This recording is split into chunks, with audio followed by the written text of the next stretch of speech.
நடிகை சுமித்ரா. இவர் திருச்சூரில் பிறந்தவர். நிஜ பெயர் சாந்தா குட்டி. கொழுக்கு முழுக்கு என்று இருந்தவரை சினிமாவுக்கு அழைத்து வந்தவர் KR விஜயாவின் மேனேஜர் முருகன் என்பவர்தான். இவர் மலையாளி என்பதால் இவருக்கு மலையாள சினிமாவின் கதவுகள் திறக்கப்பட்டது. 1972ஆம் வருடம் நிர்மல்யம் என்ற படத்தின் மூலம் அறிமுகமானார். நிர்மால்யம் படைக்கப்பட்டது அல்லது நேற்றைய படையல்கள் என்பது பொருள். இப்படம் 1973ஆம் ஆண்டு வெளிவந்த மலையாள திரைப்படம். இதனை MT வாசுதேவன் நாயர் எழுதி இயக்கியுள்ளார். BJ ஆண்டனி, சுமித்ரா மற்றும் ரவி மேனன் ஆகியோர் நடித்துள்ளனர். இப்படத்தில் நடித்ததற்காக BJ ஆண்டனி 1974ஆம் ஆண்டில் சிறந்த நடிகருக்கான தேசிய திரைப்பட விருதை வென்றார். சிறந்த திரைப்படத்திற்கான தேசிய திரைப்பட விருதையும் கேரளா மாநில திரைப்பட விருதையும் பெற்றது. மலையாள சினிமாவில் மிகச்சிறந்த படங்களில் இதுவும் ஒன்று.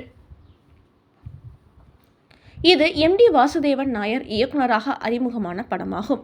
சுகுமாரன் மற்றும் சுமித்ரா நடிகர்களாக அறிமுகமான படமும் இதுவாகும். இதற்கு முன் ஹிந்தி படத்தில் நடித்த ரவி மேனனின் இரண்டாவது படம் இது. இந்த படம் ரவி மேனனின் நடிப்பு வாழ்க்கையில் ஒரு திருப்பு முனையாக அமைந்தது. சுமித்ரா அம்மணி என்ற கதாபாத்திரத்தில் அற்புதமாக நடித்திருப்பார். முதல் படம் என்பதால் சம கவர்ச்சியாக நடித்திருக்கிறார். மேலாடை இன்றி வெறும் ஜாக்கெட்டுடன் முண்டு கட்டி நடித்திருப்பார். அம்மணி என்ற கதாபாத்திரத்திற்கு நிறைய நடிகைகளை தேர்வு செய்துவிட்டு சுமித்ரா சரியாக இருப்பார் என்று இயக்குனர் நடிக்க வைத்தார். இப்படத்தின் கதை கொஞ்சம் வில்லங்கமான கதைதான். அந்த கதை இதுதான். நாராயணி கோவிலில் கிடைக்கும் சொற்ப வருமானத்தில் குடும்பத்தை நடத்தி வருகிறார். அவரது மகன் அப்போ படித்தவர், ஆனால் வேலை இல்லாமல் இருக்கிறார். எனவே கோவில் மற்றும் தெய்வத்தின் மீது நம்பிக்கை இல்லாமல் இருக்கிறார். வெளிச்சப்பாடுவின் மகள் அம்மினி, இவர்தான் சுமித்ரா. கோவில் சடங்குகளில் தந்தைக்கு உதவியாக இருக்கிறார். ரவி மேனன் வெளிச்சப்பாடுவின் மகள் அம்மினியுடன் தகாத உறவு கொள்கிறார். அம்மினியாக சுமித்ரா நடித்திருந்தார். முதல் படம் என்பதால் மிகவும் தாராளமாக நடித்திருந்தார். அப்படத்தில் சுமித்ராவும் முதல் படம் என்பதால் வேறு எதுவும் சொல்ல முடியவில்லை. சுகுமார் அப்பொழுது மலையாள சினிமாவில் முதல் படம். இப்படி படப்பிடிப்பு முடியும் வரை சம கம்பெனி கொடுத்தார் சுமித்ரா. அந்த படம் அவருக்கு நல்ல பேரை வாங்கி கொடுத்தது. பல இரவுகளை அவர் படத்தின் இயக்குனருடன் கழிக்க வேண்டியிருந்தது. இதனால் கவர்ச்சி நடிகை என்ற முத்திரை அவருக்கு தாராளமாக கிடைத்தது. இதுதான் சுமித்ரா நடிகையாக அரங்கேறிய முதல் படம். சுமித்ரா தமிழ், தெலுங்கு, மலையாளம் மற்றும் கன்னட மொழிகளில் 200க்கும் மேற்பட்ட படங்களில் நடித்துள்ளார். தமிழில் அவளும் பெண்தானே அவரது முதல் திரைப்படம். இந்த படத்தில் பாலியல் தொழிலாக நடித்தார். அவளும் பெண்தானே படத்தை அறிமுக இயக்குனர் துரை திரைக்கதை எழுதி இயக்கினார். இப்படத்தை ஸ்ரீ பாண்டுரங்கா புரொடக்ஷன்ஸ் என்ற பேனரில் பண்டரிபாய் தயாரித்தார். மேலும் இப்படத்தில் முத்துராமன் பாத்திரத்திற்கு தாயாகவும் அவர் நடித்திருந்தார். இந்த படத்தின் மூலம் நடிகையாக அறிமுகமான சுமித்ரா பாலியல் தொழிலாளி பாத்திரத்தை ஏற்று நடித்தார். பாலியல் தொழிலாளியாக நடிப்பதற்கு அவர் சில பாலியல் தொழிலாளிகளை சந்தித்து ட்ரைனிங் எடுத்துக்கொண்டார். அவர்கள் படும் துன்பம், அவர்கள் படும் கஷ்டம் மற்றும் வருமானம் இவற்றை கேட்டுக்கொண்டார். பல காட்சிகளில் ஆபாசமாக நடித்திருக்கிறார். மேலே ஆடையின்றி வெறும் ஜாக்கெட்டுடன் சில காட்சிகள் நடித்தார். அப்போது பரபரப்பாக பேசப்பட்டது. அந்த காட்சிகள் இந்த படத்தை மனோகர் ஒளிப்பதிவு செய்ய தார் உதவி இயக்குநராக துரை இருந்தபோது மைசூரில் படப்பிடிப்பு பணியில் இருந்தார். அப்போது அப்படப்பிடிப்பை பாலியல் தொழிலாளிகள் சிலர் பார்க்க வந்தனர். துரைக்கு அவர்கள் மீது பரிதாபம் வந்தது. அங்குதான் அவளும் பெண்தானே படத்துக்கான ஒரு யோசனை அவருக்கு பிறந்தது. வாழ்க்கையில் வழுக்கிய பெண் திருமணத்திற்கு பிறகு புதிதாக வாழ்க்கையை துவங்குகிறார் என்பது போல படத்தின் முடிவை அமைக்க விரும்பினார். ஆனால் அதை ரசிகர்கள் ஏற்க மாட்டார்கள் என்று விநியோகஸ்தர்கள் பிடிவாதமாக இருந்ததால் படத்தின் முடிவு சோகமாக மாற்றப்பட்டது. அவளும் பெண்தானே படம் விமர்சன ரீதியாகவும் வணிக ரீதியாகவும் வெற்றி பெற்றது. முத்துராமன், சுமித்ரா, MRR வாசு ஆகியோரின் நடிப்பை பாராட்டிய கல்கியின் காந்தன் துரை எழுதிய வசனங்களுக்கு 100 மதிப்பெண்கள் கொடுக்க வேண்டும் என்று குறிப்பிட்டார். மேலும் துணிச்சலாக எடுக்கப்பட்ட படம் என்று கூறினார். சான்றிதழ் பெற்ற படமான இதற்கு நடிப்பு, சிறந்த இயக்கத்தின் காரணமாக ரசிகர்கள் சான்றிதழ் கிடைத்தது. இது படத்தில் தமிழ் சினிமாவில் அறிமுகமான சுமித்ரா இந்த படத்தில் நடிக்கும்போது இப்படத்தில் இயக்குனரும் சுமித்ராவும் நெருங்கி பழகினார்கள். திருமணம் செய்து கொள்வார்கள் என்று அப்போது படப்பிடிப்பில் பேசிக் கொண்டனர். அவ்வளவு நெருக்கம்.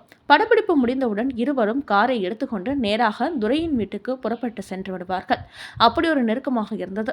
அதன்பின் சுமித்ரா நடிக்க வேண்டிய படப்பிடிப்பு மற்றும் படம், கதை இவர்களை துரைதான் தேர்வு செய்து சுமித்ராவை வழிநடத்தினார் என்று பேசப்பட்டது. பிரபல வார பத்திரிகை ஒன்று சுமித்ராவும் இயக்குனர் துரையும் விரைவில் திருமணம் செய்து கொள்வார்கள், கணவன் மனைவி ஆகுவார்கள் என்று கிசுகிசு எழுதியது. அடுத்து வந்த புவனா ஒரு கேள்விக்குறி படத்திலும் தவறான பெண்ணாகவே சுமித்ரா நடித்திருந்தார். சுமித்ராவும் சிவகுமாரும் காதலிப்பார்கள். அந்த காதலில் எல்லை மீறி சிவகுமாருடன் சுமித்ரா அந்தரங்க வாழ்க்கை வாழ்ந்து விடுவார். இதனால் கர்ப்பமாகி விடுவார். சுமித்ராவை சிவகுமார் ஏமாற்றி விட்டு வேறு ஒரு பணக்கார பெண்ணை திருமணம் செய்ய சிவகுமாரால் கர்ப்பமான சுமித்ரா குழந்தையை கருகலைப்பு செய்ய மறுத்துவிட ரஜினி சுமித்ராவை திருமணம் செய்து கொள்ள விரும்புகிறார். ஆனால் அவர் மறுக்கிறார். புவனாவின் மானத்தை காப்பாற்றவும் அவனது நண்பருக்கு உதவவும் சம்பத் புவனாவை மணக்கிறார். ஆனால் அவர்கள் ஒரு பிளாட்டோனிக் உறவை மட்டுமே பகிர்ந்து கொள்கிறார்கள். அதே நேரத்தில் நாகராஜ் மனோகரியை மணக்கிறார் மற்றும் அவரது வணிகம் செழிக்கிறது. சம்பத் புவனாவுடன் உடலுறவு கொள்ள விரும்புகிறார். ஆனால் அவள் அவனை நிராகரித்தாள். அவன் தனக்கு கடவுள் போன்றவன். புவனாவின் மகனை சம்பத் தன் மகனாக வளர்க்கிறான். மலையாளத்தில் அறிமுகமான படத்தில் ஆபாசமாக நடித்த இவர் தமிழ் படத்தில் பாலியல் தொழிலாளியாக நடித்து இயக்குனருடன் வாழ்ந்தவர். இவரின் முதல் கணவர் ரவிக்குமார். பகலில் ஒரு நிலவு படத்தில் ஸ்ரீதேவியுடன் தவறாக நடக்கும் அந்த நடிகர் தான் இவர் கணவர். அவரை விவாகரத்து செய்து பெங்களூர் சேர்ந்த இயக்குனரை மணந்து கொண்டு 2 குழந்தைகள் பெற்றார். அவர் இறந்து இப்பொழுது தனியாக வாழ்ந்து வருகிறார். தமிழ் சினிமாவில் பிரபலமாக இருக்கும் ஒரு நடிகர் இந்த நடிகைக்கு அடைக்கலம் கொடுத்து அவருக்கு பொருளாதாரம் கொடுத்து அவரை சின்ன வீடாக வைத்திருப்பதாக செய்திகள் கசிக்கிறது. அப்படியென்றால் 3வது கணவருடன் இப்போது வாழ்ந்து வருகிறார் சுமித்ரா. இவர் அண்ணன் ஒரு கோயில் திரைப்படத்தில் சிவாஜியின் தங்கையாக நடித்திருப்பார். அந்த படத்திலும் இவரது கதாபாத்திரம் மோசமாகவே சித்தரிக்கப்பட்டிருக்கும். வில்லன் மோகன் பாபுவால் இவர் கற்பழிப்பு செய்யப்பட்டு அடுத்து ஜெய் கணேசனை திருமணம் செய்து கொள்வார். இப்படி இவருக்கு வரும் கதாபாத்திரம் எல்லாமே வில்லங்கமான கதாபாத்திரமாகவே அமைந்தது. கமலுடன் நிழல் நிஜமாகிறது படத்தில் நடித்திருப்பார். அந்த படத்தில் கமலுக்கு அக்காவை போல் இருக்கும் இவரது வயது முதிர்ந்த தோற்றம் கோபக்கார பெண்மணியாக கமலை கடைசி வரை வெறுக்கும் கதாபாத்திரத்தில் நடித்திருப்பார். வீட்டில் வேலை செய்யும் ஷோபா திடீரென கர்ப்பமாகி விடுவார். அந்த வீட்டுக்கு வந்து போகும் கமல்தான் காரணம் என்று கமலை வெறுப்பார். கடைசியில் சுமித்ராவின் தம்பி சரத்பாபு தான் ஷோபாவை கெடுத்துவிட்டார் என்று தெரிந்த பிறகு கமலிடம் மனதை பறிகொடுப்பார். இந்த கதாபாத்திரம் சுமித்ராவுக்கு நல்ல பெயரை வாங்கி கொடுத்தது. அது மட்டுமல்ல, கமலும் சுமித்ராவும் படப்பிடிப்பு நேரங்களில் நெருங்கி பழகியதாகவும் தனிமையில் இருந்ததாகவும் அப்போது வார பத்திரிகையில் கிசுகிசு வந்தது. இருவரும் மறுக்கவில்லை. சிவகுமாருடன் பல படங்களில் ஜோடி சேர்ந்து நடித்திருக்கிறார். சிட்டுக்குருவி, கண்ணன் ஒரு கைக்குழந்தை போன்ற படங்கள் இவர்களுக்கு நல்ல பெயரை வாங்கி தந்தது. இவர் சிவாஜி கணேசன், சிவகுமார், ரஜினிகாந்த், கமல்ஹாசன் போன்ற முன்னணி நடிகர்களுடன் இணைந்து நடித்துள்ளார். மேலும் 90களில் புகழ்பெற்ற அம்மா வேட நடிகையாக நடித்தார். இவரது மகன்கள் உமா, நட்சத்திரா ஆகியோரும் நடிகைகளே ஆவார். அவளும் பெண்தானே படத்தில் வாழ்க்கையில் தவறிய பெண் திருமணத்துக்கு பிறகு புதிதாக வாழ்க்கையை தொடங்குகிறாள் என்பது போல இந்த படத்தின் கிளைமேக்ஸை அமைக்க நினைத்தார் இயக்குனர். ஆனால் அதை ரசிகர்கள் ஏற்க மாட்டார்கள் என்று விநியோகஸ்தர்கள் பிடிவாதமாக இருந்ததால் படத்தின் முடிவு சோகமாக மாற்றப்பட்டது. அதே போல புவனா ஒரு கேள்விக்குறி படத்திலும் ரஜினியுடன் சந்தோஷமாக வாழ்வதாக கதை மாற்றப்படும் என்று பேசப்பட்டு அதிலும் ரஜினி சாகடித்து சுமித்ரா விதவியாக இருப்பது போல் காட்டப்பட்டது. இவர் பட வாய்ப்பு இல்லாமல் வசந்தகாலம் படத்தில் சுருளிராஜுடன் ஜோடியாக நடித்தார். அண்ணன் ஒரு கோயில், சங்கிலி, புவனா ஒரு கேள்விக்குறி, நிழல் நிஜமாகிறது போன்றவை அவருக்கு புகழ் தேடி தந்தவை. சிட்டுக்குருவி, பணக்காரன் உள்ளிட்ட ஏராளமான படங்களில் நடித்தவர் நடிகை சுமித்ரா. இவர் மலையாள நடிகர் ரவிக்குமாரை காதலித்து திருமணம் செய்தார். அவர்களுக்கிடையே கருத்து வேறுபாடு ஏற்பட்டதால் விவாகரத்து செய்தார். மலையாளத்தில் போஸ்ட்மேன் காண நினுல என்ற படத்தில் மிகவும் கவர்ச்சியாக நடித்திருப்பார். இவருடன் விஜய், நிர்மலா இருவரும் குளியல் காட்சியில் மேலாடையின்றி அவ்வளவு கவர்ச்சி காட்டி நடித்திருப்பார்கள். மலையாள சினிமாக்களில் அப்போதெல்லாம் நல்ல கதையோடு இப்படி குளியல் காட்சிகளையும் கவர்ச்சி காட்சிகளையும் காட்டிதான் படத்தை ஓட வைக்க முடிந்தது. அப்போதெல்லாம் மலையாள சினிமாவுக்கு என்று சரியான வியாபாரம் கிடையாது. பெரும்பாலும் பெண்களை, நடிகைகளை கவர்ச்சி பாவியாக நடிக்க வைப்பார்கள். கணவனிடம் சுகம் காண முடியாத மனைவியாகவும், வயதான கணவரை திருமணம் செய்து கொண்டு அந்தரங்க சுகத்துக்கு இயங்கும் பெண்ணாகவும், கணவனை விட்டு இன்னொரு வாலிபனுடன் சல்லாபம் செய்யும் பெண்ணாகவும் மலையாள சினிமாக்கள் அப்பொழுது கதையில் இருந்து வந்தது. தேசிய விருது வாங்கும் அளவுக்கு நடிப்பிருக்கும். ஆனால் அதில் நடிக்கும் நடிகைகள் கண்டிப்பாக கவர்ச்சி காட்டியாக வேண்டும் என்ற கட்டாயமான விதி இருந்தது. அதில் சுமித்ராவும் தப்பவில்லை. பல படங்களில் கவர்ச்சி காட்டி நடித்திருக்கிறார். அந்த படங்கள் இவரது கவர்ச்சிக்காகவே கல்லா கட்டிய ஒன்று. நீங்கள் கூகுளில் சென்று சுமித்ரா நடித்த படங்களை தேடி பார்த்தால் நிச்சயம் ஆச்சரியப்பட்டு போவீர்கள். தமிழ் சினிமாவில் சாந்தமான இந்த சாந்த குட்டியா இப்படி லூட்டி அடித்திருக்கிறார், இவ்வளவு கவர்ச்சியாக நடித்திருக்கிறார் என்று அதிர்ந்து போவீர்கள். அந்த அளவுக்கு இவர் கவர்ச்சி காட்டி நடித்திருக்கிறார். நிழல் நிஜமாகிறது படத்தில் நடிக்கும் பொழுது கமல்ஹாசனுக்கும் இவருக்கும் சம கெமிஸ்ட்ரி உருவானது. படப்பிடிப்பு முடிந்து இருவரும் தனிமையில் காணாமல் போய்விடுவார்கள். தன் குரு படம் என்பதால் கமல்ஹாசன் அடக்கி வாசித்தார். இருந்தாலும் வெளியே சுமித்ராவை கமல்ஹாசன் தனக்கு தேவையானதை வாங்கி கொண்டார் என்று அவர் பத்திரிகையில் எழுதி தள்ளியது. சுமித்ரா தெலுங்கிலும் நிறைய படங்களில் நடித்திருக்கிறார். அங்கும் இவரை பற்றி கிசுகிசுக்கள் வந்திருக்கிறது.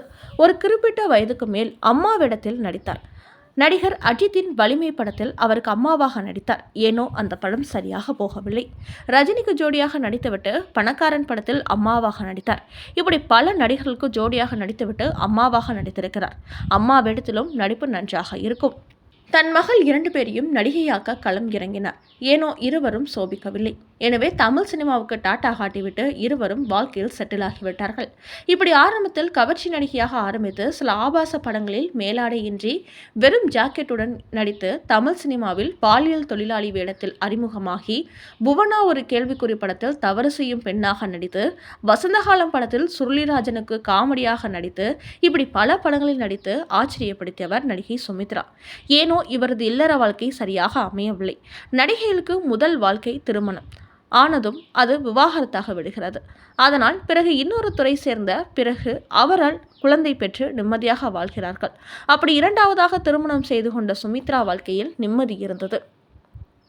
பெங்களூரில் குடியிருந்தாலும் தமிழ் சினிமாவை சேர்ந்த பிரபல நடிகர் எல்லோருக்கும் அறிவுரை சொல்லக்கூடிய அந்த நடிகர் இப்பொழுதும் கூட பெங்களூர் சென்றுவிட்டு திரும்புவதாக வதந்திகள் ரெக்கை கட்டி பறந்து கொண்டிருக்கிறது.